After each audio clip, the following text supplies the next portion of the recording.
भैया बताओ ना, जॉब कैसे लगी जापान में। अरे भाई बता दे जॉब कैसे लगी जापान में। एक्सक्यूज मी भैया, जॉब कैसे लगेगी जापान में। अरे भाई ये ब्लॉग्स तो डालता रह रहा है, लेकिन जॉब कैसे लगेगी ये तो बता दे।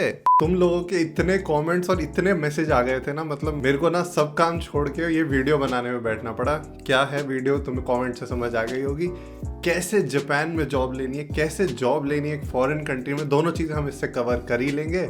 बहुत सारी चीज़ें कवर करेंगे, लैंग्वेज का पार्ट भी बहुत अच्छे से कवर कर लेंगे, कैसे ढूंढनी है जॉब वो कवर कर लेंगे। बेसिकली 4 पॉइंट पे बात करेंगे, मैं बता ही देता हूँ। पहला होगा यार एलिजिबिलिटी के, तुम्हारे क्या डिग्री होनी चाहिए, तुम्हारे पास क्या एलिजिबिलिटी होनी चाहिए। दूसरा है कि स्किल क्या होनी चाहिए तुम्हारे पास। एलिजिबिलिटी के बाद भी एक चीज़ होती है ना स्किल, कि तुम्हें आता क्या है वो भी होना चाहिए। तीसरा ढूंढनी कैसे है जॉब। और चौथा, जॉब के अलावा और क्या तरीके होते हैं जिससे तुम फॉरेन कंट्री में जाके फिर वहाँ पर जॉब्स ढूंढ सकते हो या वहाँ से जॉब की जर्नी अपनी शुरू कर सकते हो। तो यही आज का टॉपिक मैं तुम्हें समझाना चाहता था, तुम्हें समझ आ गया होगा। मतलब टॉपिक की बात कर रहा हूँ, वीडियो नहीं। तो इसी बात पे वीडियो शुरू करने से पहले बता देते हैं, लाइक शेयर सब्सक्राइब कर दो। तुम अच्छा लगे चैनल तो सब्सक्राइब कर देना, लाइक कर ही देना वीडियो को। शेयर कर देख लो यार, आजकल शेयर लोग करते नहीं है, मतलब बहुत मेहनत है यार शेयर बटन दबा के किसी के ग्रुप पे डालने में। 1-2 लोग कर दोगे तो मजा आ जाएगा, ठीक है। तो यही आज की हमारी वीडियो शुरू करते हैं पहले पॉइंट से, जो है एलिजिबिलिटी। अब यार एलिजिबिलिटी इंडिया में थोड़ा सा अलग तरह से देखी जाती है और बाहर, मान लो जापान का एग्जांपल ले रहा हूँ मैं, तो जापान में अलग तरह से देखी जाती है। क्या फ़र्क है। इंडिया में देखा जाता है एक बीटेक की डिग्री होनी चाहिए, मान लो कंप्यूटर साइंस की एक बीटेक की डिग्री होनी चाहिए एक एसडी या सॉफ्टवेयर डेवलपर की जॉब के लिए। बट जापान में तो ऐसा कोई रिलेशन है ही नहीं बीटेक की डिग्री या कोई भी बैचलर्स डिग्री और उस जॉब में। मतलब यहाँ पर ऐसा नहीं है कि तुम एक लॉयर बन रहे हो, लॉयर की पढ़ाई कर रहे हो तो तुम लॉयर ही बनोगे, हो सकता है तुम सॉफ्टवेयर डेवलपर बन जाओ। तो यहाँ पे वो वाली एलिजिबिलिटी ख़त्म हो जाती है, बट ग्रेजुएट होना ज़रूरी हो जाता है वहाँ पे। फिर डिग्री की नाम नहीं बट डिग्री होना ज़रूरी हो जाता है। कॉलेज का ऑब्वियसली इंडिया से बाहर आईआईटी के अलावा किसी कॉलेज का नाम बहुत ही कम ही पता होता है। दिल्ली यूनिवर्सिटी पता होता है, बट बाकी तुम्हारे जितने गवर्नमेंट प्राइवेट कॉलेजेस इंजीनियरिंग के हैं उनका नाम किसी को नहीं पता होता। तो कंपनी के नाम का भी मैटर ख़त्म हो गया है यहाँ पर। तो यहाँ एलिजिबिलिटी बनती जा रही है तुम्हारी कि तुम्हें ग्रेजुएट डिग्री मिली होनी चाहिए। अब वो हो सकता है कि अगर एक सॉफ्टवेयर डेवलपर की जॉब हो तो वो देख रहे हो उस डिग्री में कहीं कंप्यूटर लिखा होना चाहिए, जैसे बीटेक इन कंप्यूटर साइंस हो गया, एमसीए हो गया, बीसीए हो गया, या फिर और भी बहुत सारी डिग्रीज होती हैं जिनमें कंप्यूटर वर्ड आ जाता है या आईटी वर्ड आ जाता है। तो वहाँ पे चीज़ें आसान हो जाती हैं, क्योंकि वहाँ पे मतलब तुम्हें बीटेक के वो पर्सपेक्टिव से नहीं देखा जा रहा, तुम्हें देखा जा रहा है तुम ग्रेजुएट और तुमने कंप्यूटर्स की पढ़ाई करी है। तो वो एक एलिजिबिलिटी क्राइटेरिया बन जाता है। तो अगर तुम्हारे एलिजिबिलिटी क्राइटेरिया बैठ रहा है तो बहुत सही, और अगर नहीं भी है तो फिर भी तुम नॉन कंप्यूटर कोई डिग्री कर रखी है, वो भी जापान जैसी कंट्रीज़ में बिना किसी सोचे समझे तुम्हें जॉब दे देते हैं, क्योंकि उन्हें पता है कि पढ़ाई और जॉब में बहुत फ़र्क होता है। जो तुम पढ़ते हो और जो जॉब में करोगे उसमें अलग ही ट्रेनिंग मिलेगी तुम्हें और वो कर ही लोगे। बस तुम्हारा माइंडसेट सही होना चाहिए, तुम्हारी स्किल सही होनी चाहिए। स्किल इन द सेंस आते हैं सेकंड टॉपिक पे। हम 4 चीज़ों के बारे में बात करने थे, एलिजिबिलिटी हमने कर ली, अब स्किल के बारे में बात करते हैं। स्किल क्या है। अब स्किल हो सकती है तुम्हारी कोडिंग स्किल्स हो सकती हैं, तुम्हारी प्रोजेक्ट मैनेजमेंट स्किल्स हो सकती हैं, तुम्हारा स्पीकिंग स्किल्स हो सकती हैं, कम्युनिकेशन स्किल हो सकती है, जो लास्ट वीडियो मैंने बताई थी ना, how to improve your communication skill पर जो वीडियो बनाई थी इससे जस्ट पहले वाली, वो हो सकती है। अब कोडिंग स्किल पे चेक करना तुम्हें पता थोड़ा मुश्किल है, बट अगर तुम obviously Microsoft Japan, Google Japan, Amazon Japan, ये बहुत बड़ी जो सॉफ्टवेयर डेव वाली कंपनीज है उनमें जा रहे हो तो वहाँ पे तो कोडिंग टेस्ट होगा ही होगा, वहाँ पे कोई तुम्हें बच नहीं सकते कोडिंग टेस्ट से। बट जो मोर जापानीज़ कंपनी है या फिर जहाँ पे बस बहुत बड़ा नाम नहीं है या फिर उनका ग्लोबल स्टैंडर्ड से नहीं चेक कर रहे वो, तो वहाँ पे तुम कोडिंग टेस्ट से बच जाओगे। वहाँ हो सकता है सिर्फ तुम्हारी प्रेजेंटेशन स्किल्स, तुम्हारी स्पीकिंग स्किल्स, तुम्हारी कम्युनिकेशन स्किल्स चेक करके, सॉफ्ट स्किल्स चेक करके, तुम कैसे सोचते हो उसको देख के तुम्हें जॉब दे दें। तो स्किल वाली चीज़ें थोड़ी सी क्लियर हो रही होंगी तुम्हें। अब अगर तुम्हें गूगल जापान जाना है, माइक्रोसॉफ्ट जापान, अमेजोन जापान, ये वाली कंपनीज में जाना है तो फिर कोडिंग तो अच्छे से करनी पड़ेगी। जो इंडिया का स्टैंडर्ड है थोड़ा कम है उससे स्टैंडर्ड, बट है। और जब वो स्टैंडर्ड कम होता है ना तो बाकी चीज़ों का स्टैंडर्ड बढ़ता है, तुम्हारी कम्युनिकेशन स्किल का स्टैंडर्ड बढ़ता है। तो वो चीज़ें तुम्हें फिगर आउट करनी पड़ेंगी। इसमें एक और स्किल आ जाती है तुम्हारी, जैसे जापान जैसी कंट्री में, क्योंकि यहाँ पे जापानीज़ चल रही है बहुत ज़्यादा यूजेज ऑफ जापानीज़ है। इंग्लिश, बहुत सारी कंपनीज है जहाँ इंग्लिश बोलते ही नहीं, या बहुत सारी टीम्स हैं जहाँ इंग्लिश नहीं बोलते।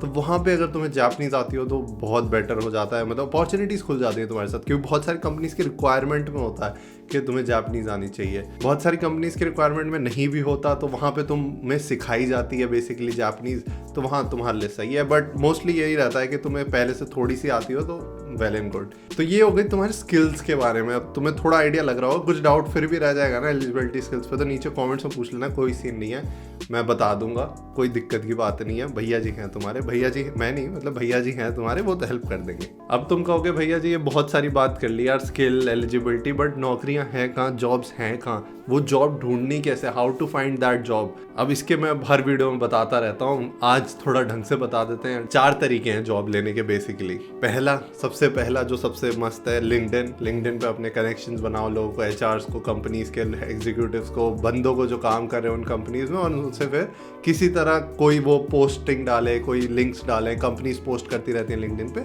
और वहाँ पे अप्लाई करो। दूसरा, जो वेबसाइट्स हैं जैसे इंडीड है, एक हेलो वर्क है जो जापान में बहुत ज़्यादा चलती है, तो इन वेबसाइट्स पे जाके पोस्टिंग्स ढूंढ के अप्लाई करो। अब इन पे ढूंढने में थोड़ी मेहनत लगती है, मेहनत हर चीज़ में, मतलब जॉब ढूंढने में मेहनत है, जॉब काम करने में मेहनत है, पढ़ाई में मेहनत है, बट करनी पड़ती है। अगर अच्छी चीज़ चाहिए तो मेहनत करनी पड़ती है। तीसरा है रेफरल लेना। रेफरल में वही लिंक्डइन वाली चीज़ें आ जाती हैं थोड़ी सी, कि तुम किसी सीनियर को पकड़ के या किसी एचआर को पकड़ के, कोई तुम्हें पता है कि ये बंदा पहुंच चुका है वहाँ पे, कोई तुम्हारा कॉलेज का सीनियर है, उससे रेफरल लो और उसके थ्रू तुम बस अप्लाई करवा दो और अपनी स्किल से जॉब लो। चौथा पॉइंट जो सब इग्नोर कर देते हैं यार, कंपनी की जो करियर वेबसाइट्स होती है ना, जो उनका करियर पेज होता है, उसकी पोस्टिंग्स बहुत इंपॉर्टेंट होती है।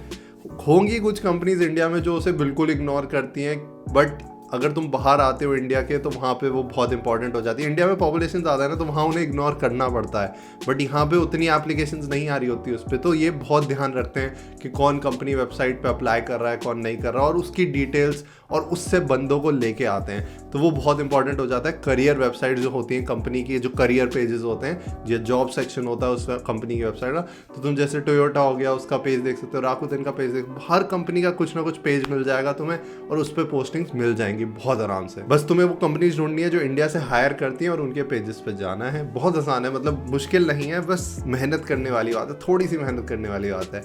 तो ये तुम्हारा क्लियर हो जाता है ये जॉब्स ढूंढनी कैसे हैं। अब ये जॉब्स निकालनी कैसे हैं, रेज्यूमे वो सब एक अलग वीडियो का पार्ट है। मैं बहुत सारी वीडियोस इस पर बना भी चुका हूँ, जो तुम मेरे चैनल पे चेक कर सकते हो, बट अभी की वीडियो में बस ये रखते हैं कि कैसे लेनी है ये जॉब। अब एक और पॉइंट डिस्कस करना चाहूँगा मैं, अदर वेज क्या है इस जॉब्स लेने के या फॉरेन कंट्री में जाके सेटल होने के।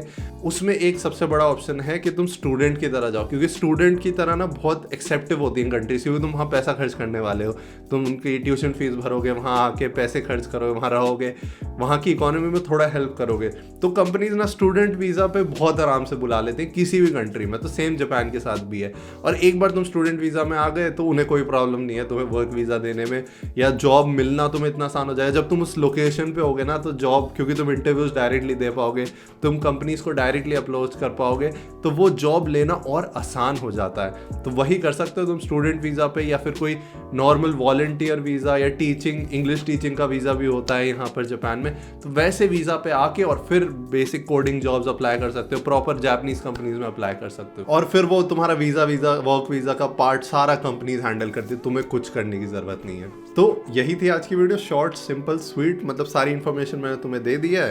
पसंद आए तो लाइक कर दो, शेयर कर दो अपने दोस्तों को, सब्सक्राइब कर लो चैनल को, और कमेंट कर देना अगर कुछ क्वेश्चन फिर भी रह जाए, मैं कोशिश करूंगा आंसर करने की। तो और भी बहुत सारी वीडियोस मैंने चैनल पर डाल रखी हैं रिलेटेड टू दिस, तो वो भी चेकआउट कर लो। मिलते हैं नेक्स्ट वीडियो में, तब तक ले stay safe, stay at home and get safe.